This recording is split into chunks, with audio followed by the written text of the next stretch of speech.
3వ అధ్యాయము. అధిపతులకును అధికారులకును లోబడి విధేయులుగా ఉండవలెననియు, ప్రతి సత్కార్యము చేయుటకు సిద్ధపడి ఉండవలెననియు, మనుష్యులందరి ఎడల సంపూర్ణమైన సాత్వికమును కనుపరచుచు ఎవరిని దూషింపక జగడమాడని వారును శాంతులునై ఉండవలెననియు వారికి జ్ఞాపకము చేయుము.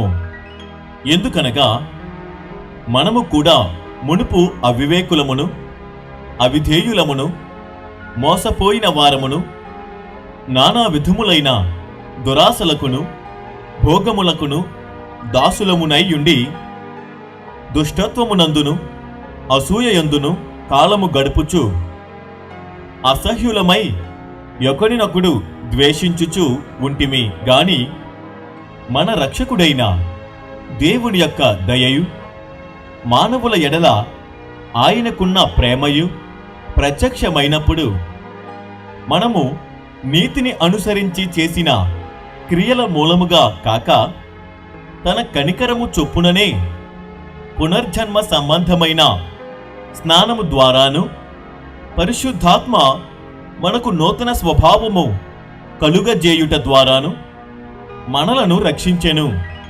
మనమాయన కృప వలన నీతిమంతులమని తీర్చబడి నిత్య జీవమును గూర్చిన నిరీక్షణను బట్టి దానికి వారసుల మగుటకై ఆ పరిశుద్ధాత్మను మన రక్షకుడైన యేసుక్రీస్తు ద్వారా ఆయన మన మీద సమృద్ధిగా కుమ్మరించెను.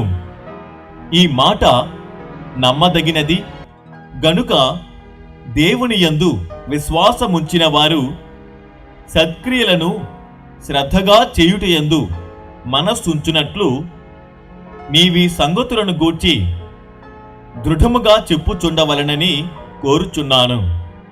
ఇవి మంచివియు మనుష్యులకు ప్రయోజనకరమైనవియునయ్యున్నవి గాని అవివేక తర్కములను వంశావళులను కలహములను ధర్మశాస్త్రమును గూర్చిన వివాదములను నిష్ప్రయోజనమును వ్యర్థమునై ఉన్నవి గనుక వాటికి దూరముగా ఉండుము. మతభేదములు కలిగించు మనుష్యునికి 1-2 మారులు బుద్ధి చెప్పిన తరువాత వానిని విసర్జించుము. అట్టివాడు మార్గము తప్పి తనకు తానే శిక్ష విధించుకొనిన వాడై పాపము చేయుచున్నాడని నీ వెరుగుదువు.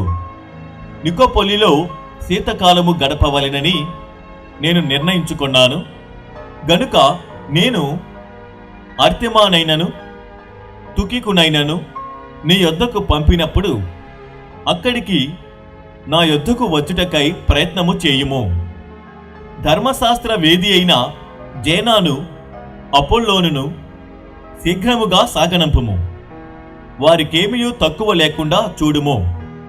మనవారును నిష్ఫలులు కాకుండు నిమిత్తము అవసరమును బట్టి సమయోచితముగా సత్క్రియలను శ్రద్ధగా చేయుటకు నేర్చుకొనవలెను. నా యొద్ద ఉన్నవారందరూ నీకు వందనములు చెప్పుచున్నారు.